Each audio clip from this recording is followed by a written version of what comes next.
Meghna ma'am.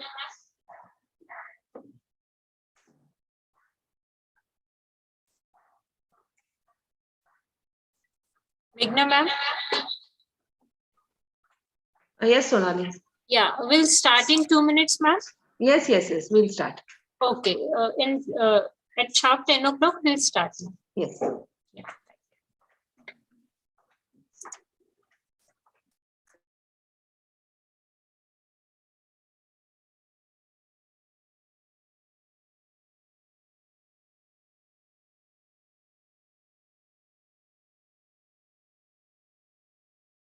We'll start in 2 minutes, ma'am. Yes, we'll start. Okay, at sharp.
Shall we start, Meghna ma'am?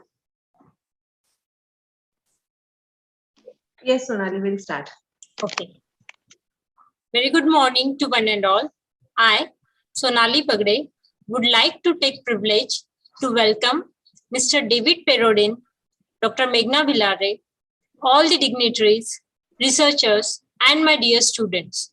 On behalf of Dr. D.Y. Patil, Institute of Management and Research, on day 2 of International Conference on Techno-Innovative Practices for Sustainable Business Resilience. I'm pretty sure that day 1 of this conference has given a great deal of application and learnings for academic experts and enthusiastic researchers. I would request our source of motivation, Dr. Meghna Villare, Conference Chair and Director of DYPIMR, to say few words to the gathering. Over to you, ma'am. Good morning, everyone. Good morning, David, sir. Hi. It's been a really wonderful experience to hold this international conference, and today is the second day. Yesterday, we had very eminent speakers from our university and as well as from other nations. And today we are eagerly looking for your session so that our participants would have a very good learning. And I really appreciate the participants for being so enthusiastic in all the sessions. And yesterday's paper presentation has been also very good in all the tracks. So welcome once again, David sir, and looking forward for your session. Thank you for being with us. Thank you, ma'am. Thank you for your words of wisdom. Without taking time, it is with great honor that I may now introduce all today's keynote speaker, Mr. David Perodin. Mr. David is an English language specialist with the Institute for Population and Social Research, Mahidol University in Bangkok, Thailand, where he teaches academic reading and academic writing for the social science for masters and doctoral students. He is also a journal manager for top-tier Scopus Index Journal of Publication and Social Studies with the same institute. In addition to being the recipient of several prestigious international awards for his contributions to global education. He has acquired exemplary teaching qualifications and certifications along with the Bachelor in Secondary Education with honors and Master of Arts in Teaching with honors, both with concentrations in English. He is currently a doctoral candidate pursuing his PhD in Applied Linguistics for English Language, teaching at King Mokroot's University of Technology, Thonburi, Thailand. It is my great pleasure to welcome you, sir. Now I request Mr. David Perodin to throw some lights on the topic. Thank you, sir. Oh, wonderful, wonderful. And I believe I have 30 minutes. Is that correct? Yes, sir. Okay, great. Because I'm very, very American. Time is important. So, yes. Okay, great. All right. Thank you for allowing me to be here. For some reason, I normally do 10 or 12 presentations like this per month. But in December, my goodness, I have 16. And I'm so excited for this particular presentation because the topic is something dear to my heart. So I'm going to share my screen here and get going. I have the opportunity, I often have the opportunity to discuss leadership, let's say leadership requirements. Let's use the word requirements. I often have the opportunity to discuss about leadership requirements for national, international, local, global education institutions. Now, I know sometimes we don't want to really, I know sometimes we don't want to really admit, but universities are businesses, schools are businesses, and it's necessary for can we mute the participants? Yeah. Okay. It is necessary for us to view a university as a business because it is. It is. I'm sorry. And the students are clients. They really are. Because without the students, without the tuition money, it would be very difficult for universities to survive on grants alone, especially private universities. So oftentimes, I found that universities and high schools and other education-driven businesses in Southeast Asia, particularly, are ran either by one person, the university president, or there is a university council, or there is maybe a steering committee or something. Now, what I found was in my research, in my studies, in my interviews with individuals, I found that oftentimes the leadership of these universities do not listen to their staff. Okay, what I mean is, I come from a very, I don't know, a more liberal education system, I guess, to where students have a degree of freedom to openly discuss with their professors or their lecturers. In some Southeast Asian nations, the education systems tend to be more authoritarian, I guess, to where the teachers are the complete and just utterly head of the classroom, and the department heads are just the complete full authority over the department and so on, right, all the way up to the university president. So when I ask lecturers, how often do you see the university president? How often do you say hello? How often do you see your dean? My goodness, The dean is at the faculty level or at the institute level, the director, right? And I was surprised. I was really, really surprised at how many times the responses were, oh no, I don't speak with them. I don't say hello, nothing. I don't even look at them if I can help it. Well, I don't understand that type of relationship. Now, look, I have been in Southeast Asia for 15 years. I know these type of authoritarian relationships happen, but it's still difficult for me to understand how can a teacher or a lecturer be so afraid, literally afraid, terrified to say hello to their director or to their dean or to their president. See, where I come from, we sort of see people as just being people. Their positions might be different, but they're people, you know? So if someone wants to be respected, well, they need to earn that respect as a person. And I found that so many times the leaders, the administration of these schools or universities, they tend to be very closed off. They tend to be bosses, and these bosses tend to work independently. Now, I found that when teachers and principals or bosses, or or presidents or directors just put in any title you want, okay? I found that when these people, when they can lead small teams, when they can have educators or people who work with them to collaborate routinely, monthly, weekly, even daily, if they can have people who can collaborate, then this guidance, this feedback, and this support can be disseminated. If these bosses keep themselves in an ivory tower, untouchable, well, then there's not going to be any collaboration. It's only going to be dictation. The boss tells, the boss orders, the boss commands.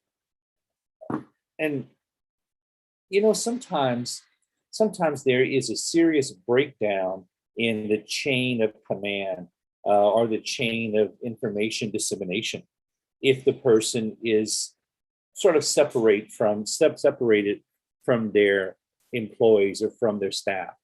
You know, I'm saying all this because the truth is, if a school or if a university wants to achieve instructional excellence, and they have to become a welcoming environment.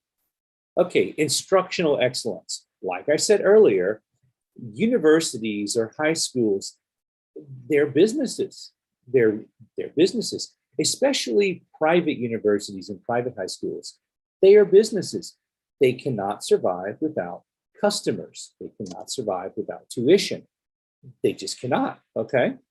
And oftentimes these businesses, they forget that the purpose of having a university, or the sole purpose of a university, the sole purpose of a high school, is to educate the learners, to educate the students.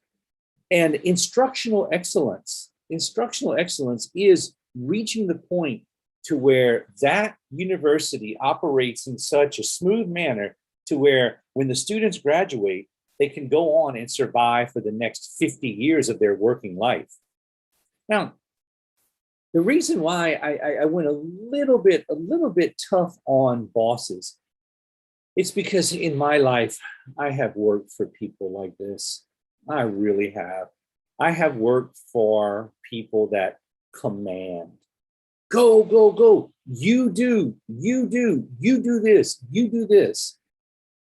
These type of people, they only look for things that you do wrong. They always point out what you do wrong.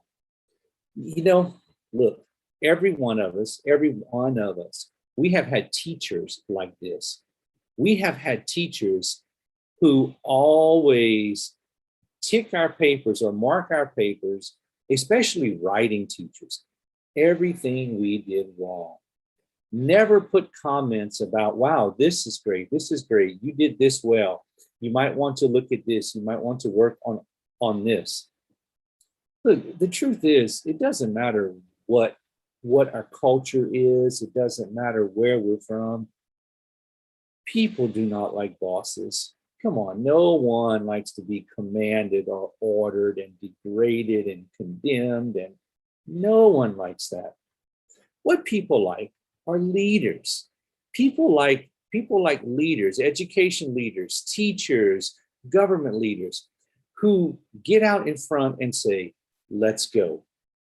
See, a leader is a person who leads. It should be obvious in the name.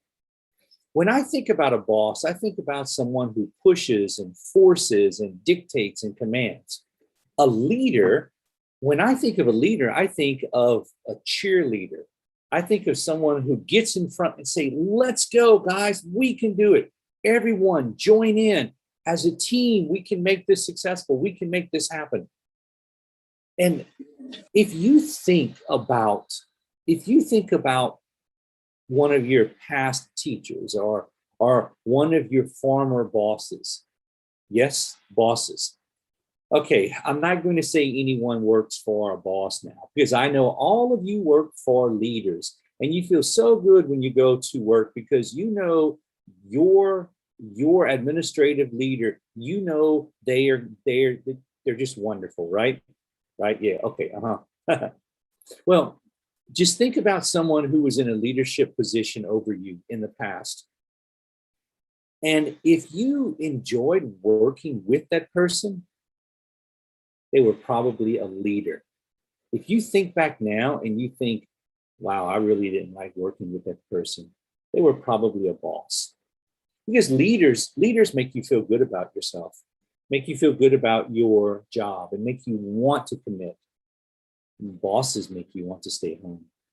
So let's look at just a few examples of how to be a leader. See, I spoke way too much already about bosses. They do not deserve any more attention. Let's look at leaders. Now, a leader connects with their team. Okay, a leader might set ambitious goals, but the leader leads and develops their team together and the members of the team individually to deliver this instructional excellence. Now, again, instructional excellence, because my background is education, I am advisor for many university presidents and deans and CEOs of educational-based companies, okay? So I focus on the dynamics of leadership within education, but it's the same. Dynamics of leadership are still dynamics of leadership. It doesn't matter what industry, okay? Now, I want you to see the last sentence. Leaders must plan, communicate, execute, and improve. Plan, communicate, execute, and improve. Plan, communicate, execute, and improve. See, I find that leaders love for you to ask questions. They love for you to connect with them. And a leader wants nothing more than for you to grasp their vision with them and come together and mold together, just melt together and achieve the same goals. And a leader loves to get feedback from their team and say, okay, great. If this isn't working, how can we improve? And launching and leading, establishing leadership by ensuring that the right people are in the right places. The right people are in the right places. You know, I teach, okay? I predominantly, now in my career, I predominantly teach academic reading and academic writing for master's level and PhD level students. And it takes me, I don't know, 2 or 3 classes to really understand the personality of each student and for me to grasp what are their gifts. Because every person Every person has different abilities, has different talents, has different gifts. Okay. Now, a leader has to do the same thing. A leader has to see the gifts of the people who work with him. Sorry, their gifts. Forgive me for using gender neutral pronouns. That was a slip up. I'm sorry. A leader must see their team and see the gifts that their team possess, or the talents that their team possess. And a leader needs to know where to put that particular team member to benefit the team and to reach the goals. See, achieving excellence is the whole point. Now, planning, communicating, executing, and improving. These 4 words are going to be throughout this whole presentation because it's important. The leader has to set the vision. That's the point of being a leader. And the leader has to help organize the team process. And the leader has to help create the action plan. See, a little plug here. A boss, you will see a boss with these launching and leading discussions right here. A boss will say, I, you. I am this, you will do this. A leader uses we and us. When the leader uses I, they say, I am proud of you. I am glad to be here. I am honored. You are doing well. You are this. Yeah. A boss says, I did this. If something goes wrong, it is your fault, right? So the leader, he selects the right people for each role because the leader, they can see your talents. How can they see your talents? Well, they spend time with you. They get to know you. And spending time with someone builds cohesion. It builds a connectiveness. And it does build team spirit. You know, yesterday I spoke with a group of teachers, and someone asked me, they said, I'm about to graduate from a teacher training program. I believe they're the 4th year student, right? And they said, I'm about to graduate from this teacher training program in a few months. And I do not feel that we as classmates are connected. Well, I gave them some advice on how to create cohesiveness among the classmates. And you know, the thing is, they're not connected because they're not spending time together. Oh, there's a pandemic going on. Yeah, and I have friends all over the world. And look, it's no big deal. We have Facebook Messenger, we have WhatsApp, we have all of these social media applications. And how much trouble really is it in your life to take 10 minutes or 15 minutes and to do just a quick call? It's free. My goodness, you use one of these apps, you can call anyone in the world, and as long as you want, it's free. And you know, so many people, they just don't want to do that. They don't want to keep that connection. So I'm telling you, a leader does that. A leader creates a WhatsApp group or a Facebook group or some sort of group. And the leader, as often as they can, they will send messages, they will contact people, they will post something in the group, and they want people to respond. Yes, it's social media. We're not meeting face to face, like I said, because there is a pandemic, but there's still some cohesion. There's still some connectedness. So if you are a leader, hey, reach out to your people. If you never reach out to your people, you might want to change that habit. See, it's all about building relationships and collaborating and addressing challenges. How can we know what are challenges unless we communicate with our people often enough to see what are the challenges and what are the difficulties?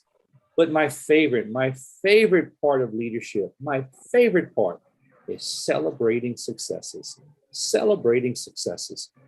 You know, every month, I will take a group of people and we will go to a local coffee shop and I will buy everyone a drink.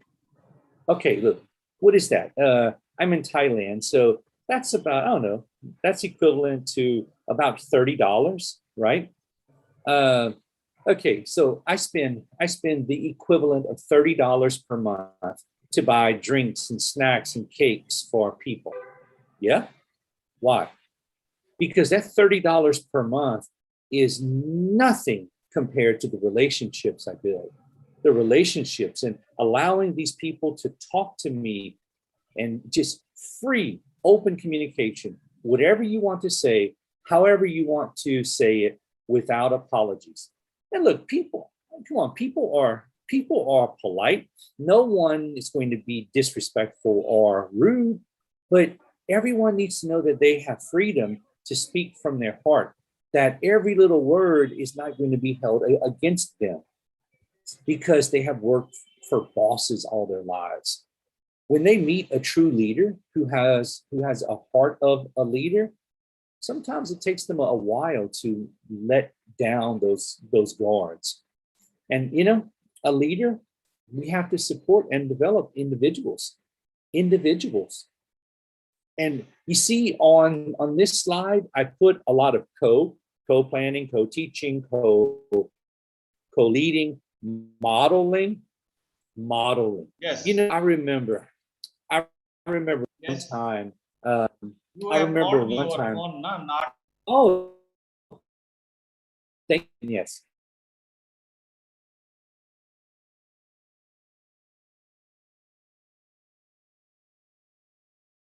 So they came to me and they asked me, and now unmute. The time it would take me. Are you getting my voice? Hello? Yes, sir. Yes, sir. Sorry, sir, for the disturbance. Okay. Oh, no. That's okay. I didn't know if admin wanted to say something. Okay. No, sir. No, sir. Okay.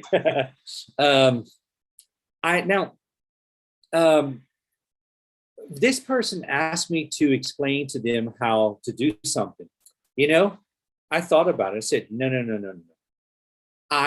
They took me to where the thing had to be done, and I showed them, this is how you do it. I demonstrated, I modeled, and I explained while I was doing it.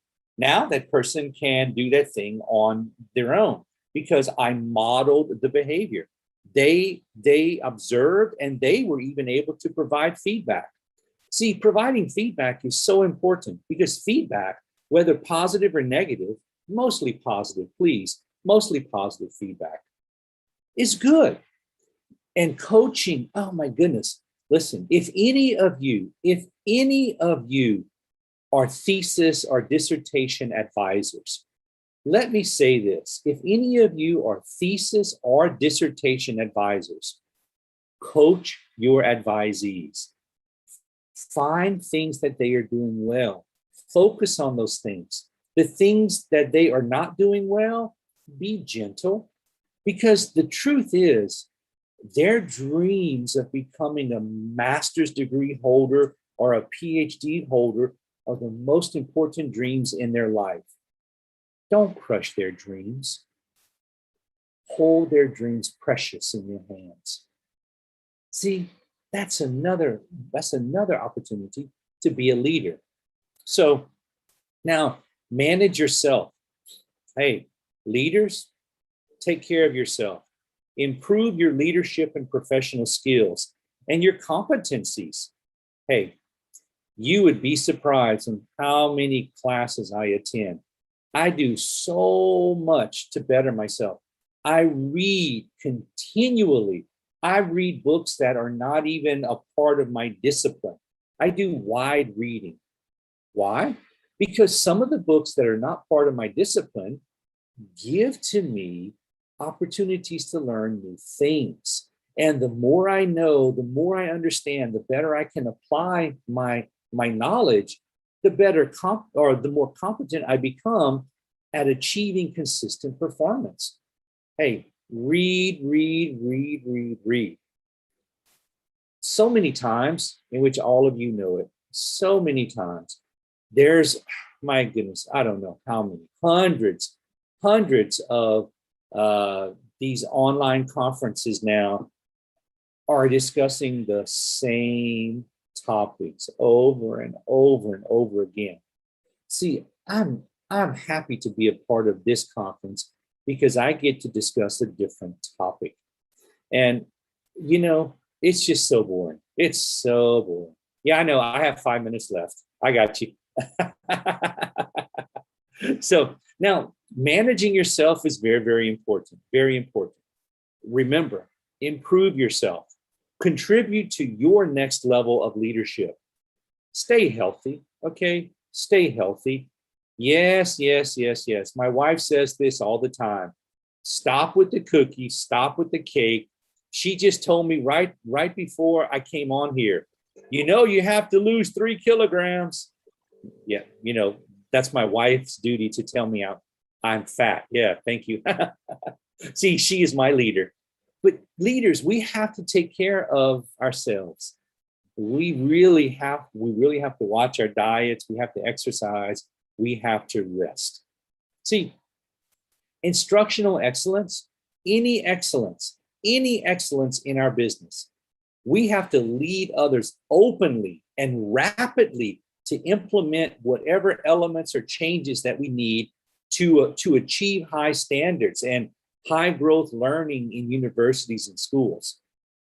Leaders, please, educational leaders especially, walk around your campuses, walk around your schools. If you are a leader of a faculty, hey, take a stroll around your faculty. I know you're busy, but you're never too busy to take a 15 or a 20-minute walk during the day just to say hello to people. People are not going to bother you. If someone wants to have a conversation about something that requires a lot of detail, tell them to contact your secretary and set up a meeting. That's fine. Show that you care. School directors, walk around your schools. Look in the classrooms, wave at the teachers. Let them know that you are there. Not that you are there watching them, but let them know that you are there, you are approachable, and you are just like them. You are there to make the best learning opportunity for your students or the best working opportunity for your employees. So take a stroll, take a walk, make yourself known. See, I said all that to say this. This is how people see themselves when they are a boss. They love fear, they love intimidation, and the word followers, yeah, I need to change that word because a boss does not have followers. A boss has minions or slaves. That's how they think. And they really believe that they are in the position to force people into submission. Hey, you need to work on the weekend. You need to come in on your day off. Oh, it's my child's birthday. I don't care. That's a boss. A leader is there to create confidence, and a leader wants to learn from you. A leader wants to learn from you. A leader will ask questions. A leader is interested in your life. A leader is interested in your health. A leader is interested. You know, a leader knows your name, and a leader is respectful, and a leader is kind. And look, I have had so many people, teachers especially, tell me, oh, if I'm kind to my students, they will see that as weakness and they will take advantage of me. If that's true, I feel so sorry for your society. Your society does not respect leadership. Your society only responds to the fear of bosses. Wow. No society is going to be productive without some sort of care or consideration or honor. See, a leader cares. A boss doesn't. So remember, dream big. Leaders, dream big. Help your staff, help your teachers, help your employees, help your students by setting goals. Help them set goals and then take action. Take action. Make something happen. If the action you are taking is not achieving the goals, leaders are not afraid to say, oh, wow, this isn't working. This isn't working as well as what I thought. Let's reevaluate. That's what a leader does. Dream big, set goals, take action. If the action isn't working well, change the action, but never change the goal. So thank you. That is exactly 30 minutes on the dot. Well, I have 3 seconds left, but hey, there you go. So, okay, if anyone would like to contact me, you can, here is the QR code for my Facebook page, or there is my name at the bottom. So contact me on Messenger. Please don't try to add me as a friend because I have 5,000 friends already. Okay, there you go. What is next? Thank you, sir. Thank you so much for such a wonderful session. Yes. Thank you for the depth of understanding about leadership. I'm sure that the audiences have really enjoyed your presentation and the expert talk. Now I would request our director, Dr. Meghna Villare, to virtually felicitate Mr. David Perodin.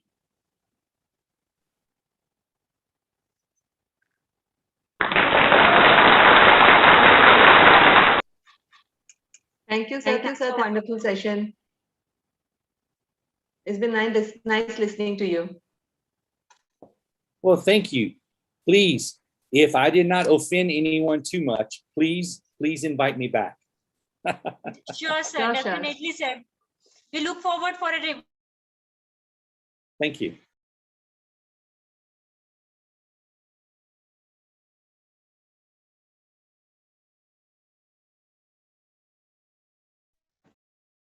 Okay. Dear participants and researchers, I would request everybody to join their respective tracks for the paper presentation. Thank you. Thank you all. Thank you, sir.